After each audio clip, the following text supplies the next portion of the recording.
Good morning, good morning, good morning to everybody that's here live and everybody that's watching on whatever channel you're tuning in, YouTube, Facebook, or wherever you are finding us in the world.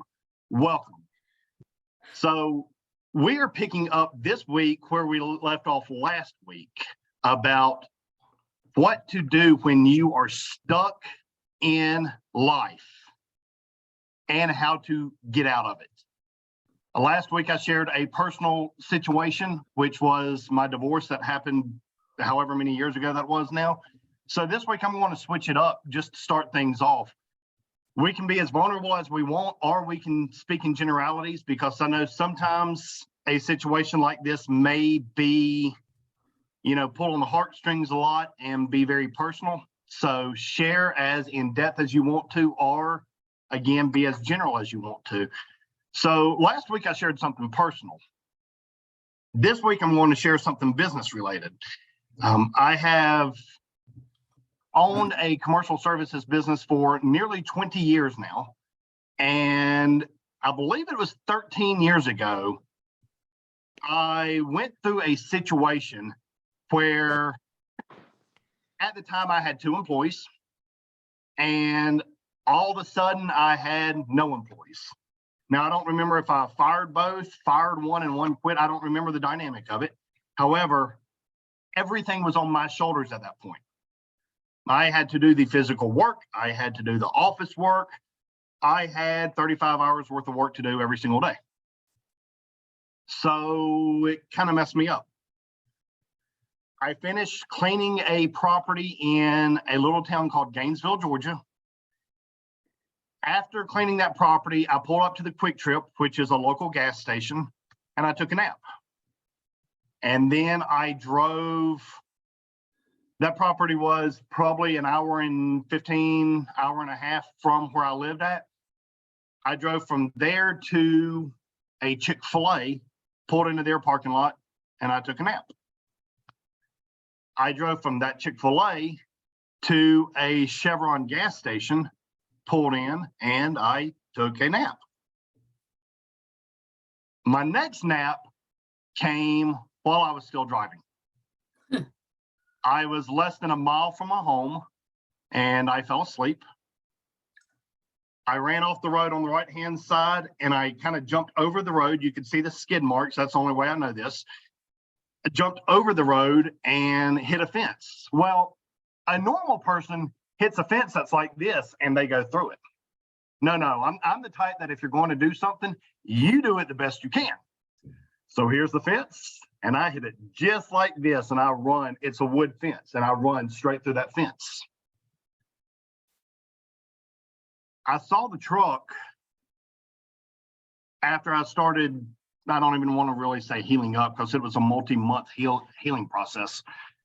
There was a board that went through the engine, and it was sitting in the driver's seat. I have no marks on my body from that board. I still, to this point, cannot explain what happened. I have no idea. With where that board was sitting, it should have impaled my entire body. And then there was a board at the headrest right here.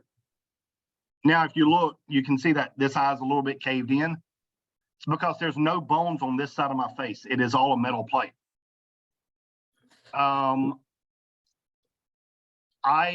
Best I recall, I didn't even have my license on me. So they didn't know who I was because the truck was registered to my business. So they just scooped me up and took me to one of the local huge hospitals here in Atlanta. And thankfully, I'm still here. The police knocked on the door of my home, and I remember my ex-wife saying that Noah, my oldest son, looked down at her because he was upstairs and said, "Is my daddy dead?" And it took me about 6 months before I could do anything. I was out of work. Business dried up on me. I went from having a decent sized business to nothing overnight. I was in a coma and people were calling to fire us before I came out of the coma because we didn't show up for work. And it took, like I said, about 6 months before I was able to do anything. So at this point, I had no vehicle. The equipment actually survived. It was bolted down to the back. There was no damage to the equipment, but I had no vehicle. I had no money. Everything had dried up. The $14,000 is what I got for insurance. That was all that we had to survive on for 6 months. Now, I'm not going to say this was all done by myself, because nothing in life that's pulled off is done by yourself. It's all a team effort. We had people, and I'm not even sure how my story got out. We had people donating money that we've never heard of, have no idea who they are. They're from states that at that point I had never been to. Just people pouring in and helping out. We had a doctor in the local area hear about the story, and he had a rental house that wasn't renting, or he was trying to sell it. I don't remember the dynamic of it. He let us live there for free for a year. So, you know, there were people, God definitely sent people into our life to help out. No question about it. Come 6 months later, I was at ground zero with my business that, let's see, if I've been in for right at 20 now, I had been in business for about 7 years. I was at ground zero with that business. So I had to build it back up from, I shouldn't say nothing. One client stuck with me. One client stuck with me through that time. So, I mean, I was making not enough to pay the insurance on the business in all reality. But I came back. Every time that I have had that business collapse on me, good news for you, JT, it has been built back better. It has been built back stronger every single time. But to pull out of that, I had to go hard. I had to go really, really, really hard. You know, I could have sat there and said, well, you know what? Woe is me. Feel sorry for me. My business collapsed. Give me a free handout. No, that's not the way that I operate. You get in there, you beat the pavement, and you overcome. You take one little step here and one little step there. And those little steps amount to turning that business into a 7-figure brand, just playing with squirt guns. It was kind of fun. But it's just one step after another, and never discount these small steps that you make. It's advancement. You don't have to start out an infant and then be able to run. No, just start crawling. Start walking. Then you can start running. Then you can get into a Lamborghini and go even faster. Steps of life. But the thing is, just one small step after another small step after another small step leads you to where you're going. Consistency is key. You've got to start and you've got to do a little small step every day, and you are so much further ahead of where you were when you started. So the way that I got out of it, again, out of being stuck in no income, because my wife was a stay-at-home mom, no income, you know, family to take care of, business that's only a business because there was an LLC formed or a corporation formed. That's really the only thing that made it a business at that point. Keep pushing, keep going, never give up. And even at that point, I didn't understand the concept of begin with the end in mind, but you just make those small steps every single day and you will increase. It will get better. You will progress. And then you'll look back and say, man, I didn't realize that I did all that. You did. Little steps here, little steps there. You make it. You make it. And when you're in the middle of it, it doesn't seem like little steps sometimes. Sometimes it does. But just keep pushing, no matter how hard. Keep pushing. Keep pushing. So who has another story to share from where they were stuck? Whether it's business, whether it's personal, whether it's whatever. You were stuck and you got out. You advanced forward. Tell us where you were stuck and what you did to advance to the next level. Lisa? Yeah. So I was very stuck in my own head about 4 or 5 years ago. I left New York because I needed to change my life because I was profoundly unhappy and depressed. And I moved away. I needed to get away from my family so that I could make change in me without pressure from them, because I didn't have any boundaries at that point and I didn't know how to set a boundary. So I moved. And I decided that one day I said, okay, my life changes today. I said, and I know enough, even then I knew enough that my mind plays tricks on me and I think I'm not moving, and I am. So take a picture today so that in 3 months from now, you can look at that picture and say, oh, well, look at the progress you made, because I can see it in my picture. Maybe you can't, but I can see the misery lightening up and the load getting lighter and me feeling better. Even if you can't, I can see it. And I realized I didn't know what I was going to do at that time. I just knew I was going to do something. So I opened my mind to the possibilities. And then I started doing research. How can I change my life? And then that's when I came across it all starts up here in your mind. Mm-hmm. It starts up here in your mind. So then I started going to free seminars in my area. So I went to the free real estate seminar and I signed up. And it works because I did it. It works. And then I found out that was not my joy. So, okay, I did something. So that expanded my network. It expanded the people I was around, and they were vibrating at a higher level and they were much more positive. And I liked this tribe better. I was like, okay, so that's not what I want to do. Let me find something else. And then I went to another personal development seminar, and I was talking about this yesterday. I had no experience coaching at all. And I was at this event, the one similar of the event that you're attending, Jonathan. Yep. And I ended up being partnered with a young man who was miserable. And we did an exercise and I just felt like he was worse off than he was before. And I said, listen, I can't leave him there. How do I help him? He's not going to let you help him because he opened that door and it was a hard door for him to open. He's not going to open it for somebody else. Right. And that's my gift, right? People tell me their secrets.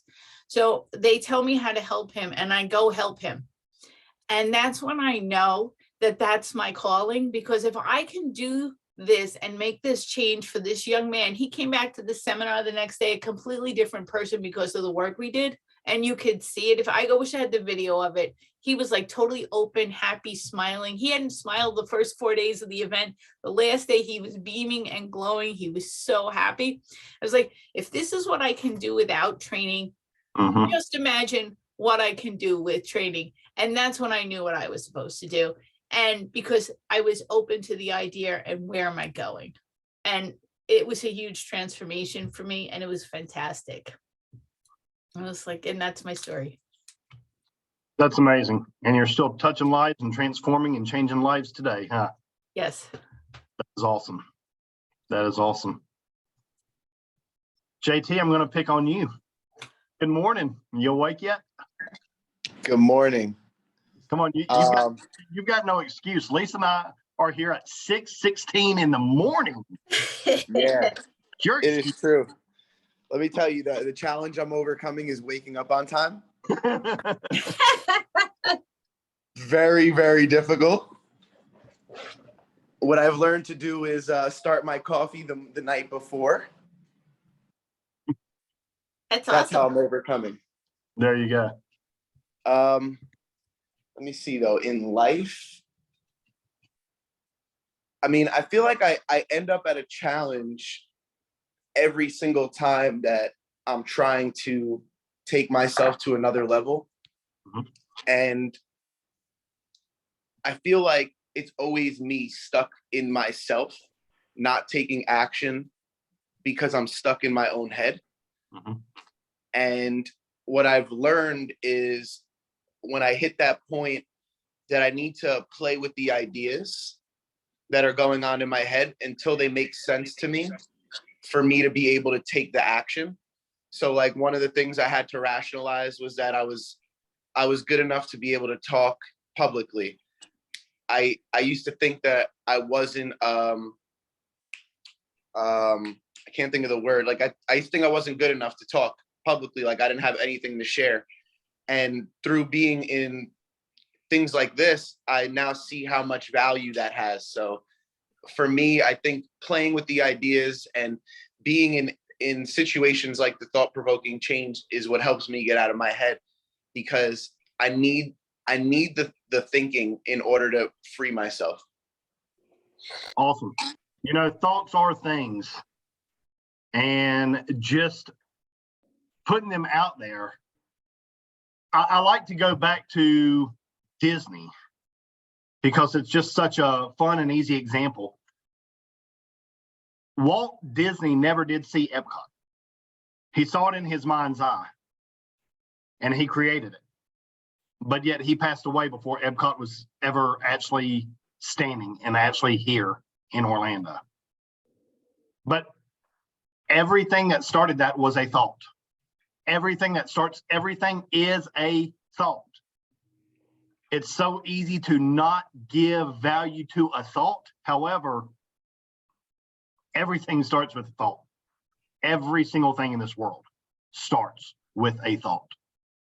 So control your thoughts.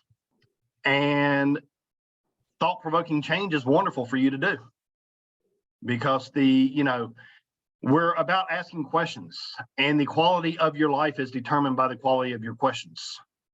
So getting deeper and deeper and deeper into answering the questions of life will also help you advance forward. So that's awesome. That's awesome. Thank you for sharing.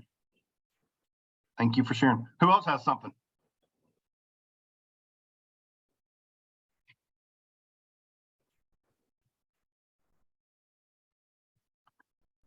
Diana, where have you been stuck in life in the past? And how did you overcome, whether this is personal, whether it's business? How did you overcome what had you stuck? Well, I've also gone through a very messy divorce. I'm blessed to have a best husband now, but it wasn't that nice before. And how I got out of it is I reached out to God. And I learned to have a relationship with him, which I did not have before. And I now know that the test that I went through became a testimony. There you go. Was it easy? No, it really was not easy at all, especially because I had lost custody of both my kids. But every day, like you said earlier, I got up and I took little steps to make myself a better person, to grow, to see how I could improve the relationship with my kids, to prove that what was said about me in a courtroom was not true. Mm-hmm. And I just literally just let God do the work. When the thoughts came that you're not good and you're not this, I was like, no, that's not what the word of God says. It says something different about me. I am valuable, I'm worth it. It took a lot of work. But that's how I got out of it.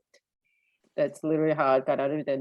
And every story has if you do the work and you do what you're supposed to do, it ends up well. I do have a great relationship with my kids now. And I do have a wonderful husband now. I have a great marriage. So I feel blessed. So whatever happened before, it was a test that I had to learn from. And now I'm able to help a lot of women, which is literally my purpose, just to help women when they are in bad relationships or where they're being hurt in some way, shape, or form. That's perfect. That's awesome. It's as easy as let go, let God. And when you're in the middle of it, whatever it is for you, That's also the hardest thing to do. It's a lot, So- it's very easy for us to speak how big the problem or the issue or the situation that we have is. It's very easy. That's just, I guess, human nature. I had to remind myself that the God I serve is a lot bigger than the problems that I was facing at the time. And but it wasn't easy. It was That's little right. steps. It was little steps every day, and being consistent and being surrounded by people that were, you know, in the Word of God and that were really there to help me. Because a lot of people really take joy in the situations that you're going through, and they're not there to help you. They're telling you, you know, what you're not supposed to listen to. That's right. That's I right. think that the people that you surround you with, it's very, very important. You know, safe space, you know, like this it's a blessing to all of us. It doesn't matter what season in our life we are. It's just a blessing to be able to come and share these things, because maybe what I say or what anybody else says helps another person, whether in the group or somewhere else, when they're listening to it. That's right. That's right. We all go through downturns. We all go through bad times. And by creating a community such as the one that we're in right now, we know who we can reach out to when we're going through bad times. When it's just like, you know what, I've had it. I'm done with this. We know who we can reach out to. Right. Because the beauty to this is we get on here and we get vulnerable. Mm-hmm. And we let people see into our lives. Right. And then we also know, okay, you know, you cannot trust everybody. You can't trust everybody with your deepest, darkest secrets, so to speak. You can't trust everybody with those things that are going on with your life, because like you said, you know, so many people want to see you fail. It's like, oh, poor you, you're going through this. Ha ha ha ha. I'm glad, because now I can one up you. We all know those are the people to get rid of, get them out of your life. And there are way too many of them that are like that. I want to present this to you guys. Here's how this whole topic came to be. JT and I were riding around, running multiple states a couple weeks ago. And we got to talking about somebody, not going to say who, just out of respect for them. This person is in their 40s, and they're still in love with the person that they were in love with back in high school. Now that person's moved on and been married multiple times. And he's still, I don't want to say obsessed, but obsessed with her. Still lives in that was 20 plus years ago. Still there, still wrapped up in it. And again, she's moved on. She's married. I think she has several kids. Doesn't matter. She has her life, and they still talk. In y'all's opinion, what causes somebody to be stuck that bad and refusing to come out of it? Help has been offered, but it's like, no, I got this. I'm not going to talk about it to anybody. I'm all right. No, the hell, you're not all right. We can look at the way you're behaving. You're not all right. What causes that?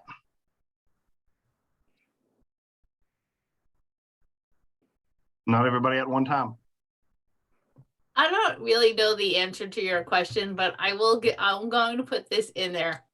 So my parents got separated when I was 8. They never divorced. And as an adult, I one day had a conversation with my dad, and I'm like, Dad, you know, why don't you get divorced? And he said to me, he said, well, your mother was the one for me. I'm not remarrying, and I'm not paying for a divorce, and that's it. Period. End of story. That was his mindset. I'm like, you want to be with somebody else? Don't you want to have somebody special in your life? Don't you want to do this? Don't you? Nope. Your mother was the one for me. It didn't work out, and that's it. And I don't know if that helps, but it still boggles my mind to this day. So you're saying maybe ultimately she was the one that God designed for him. She just doesn't see it. Oh, no, they were perfect for each other. If they had better communication, they were actually the ideal fit for each other. I see it. And they were completely perfect. I think if they had better education and communication, they would have been, because later in life, they were awesome together. They discussed everything. They did everything together, like families, the wedding and my wedding together. Everything was done together as a unit, even though they didn't live together. Interesting. Yeah, I don't know if that helps, but that was my experience, and they were perfect for each other, and they just could never find their way back to living together. Ricky Ricardo, what do you say? What's your take? John, I don't know why you thought I had the answers. I mean, really. Honestly, what I'll say to that is that, when you have an identity crisis, you're always grasping for things to give you that identity. Whether it's things, whether it's places, whether it's accolades, something that you can tie yourself to say, this is who I am. And for someone like him, don't know the person, he could have been such a person that had that level of crisis, that his sense of self became attached to this person that he fell in love with. And even with the decline of that relationship no longer being, even though he's in his 40s, whatever age it was when that happened, he's still that age, and mentally and emotionally, because his sense of self is still tied to that person, because he has not yet found any other sense of identity outside of the one he found with that person. So in his mind, that's the only place where he felt like himself, because he's still stuck in an identity crisis. So whatever age he was then, he's still there. And so even though he's aging, in the way that we all do year by year, mentally, emotionally, in his heart, he's still there, and he can't grow up from that. So he feels like he has to stay attached to that person, because otherwise he feel lost. That's what I think. Don't know if it's true. I don't have all the answers at all. I'm searching myself, but that's what I thought when I heard you say what you said. That's interesting, because I can look at certain aspects of this person's life and say, you nailed it. You absolutely nailed it. It's interesting. Thank you for sharing. Thank you for sharing. I also think that you get stuck in life because you want to play the victim. And you have to get out of the fact that you're a victim. If you say, oh, poor me, you're not going to reach out to get the help that you need. You just want people to feel sorry for you. Right. Right. And no matter how much help you offer these people or that person, if he doesn't want it, he's not going to take it. He want to get out of being a victim to, go through the process, go through the healing, and get out of where he is. But I just think a lot of people just want to stay as a victim, and they'll stay as a victim their whole life. Playing the victim role. Yeah. Yeah. That's a very dangerous thing to do. Mm-hmm. Very cool. Very cool. For those of you that are watching, let us hear your comments below on how to get out of a situation that you feel stuck in. You can share your story, or you can give a generality. And I would like to thank everybody that's here on this call for sharing your stories and getting deep and raw and personal with us. This is how we grow. Pulling the scab off of those old wounds. Sometimes it's just another healing process. But the thing is, we get to make those steps forward in everything we're doing, personal, in everything we're doing, business. Make those small steps forward and realize that although you're stuck at this moment, you're not going to be stuck on. And for those of you that are watching a replay of this, feel free to reach out to me on my Facebook page, on my Instagram page, here on YouTube. reach out to me and let's connect. Let's connect, and we can help each other learn, we can help each other grow, and we can help each other advance to that next level. We'll see you guys again next Monday morning at 9 a.m. And you guys have a blessed and unstoppable, amazing week this week. See you in a week.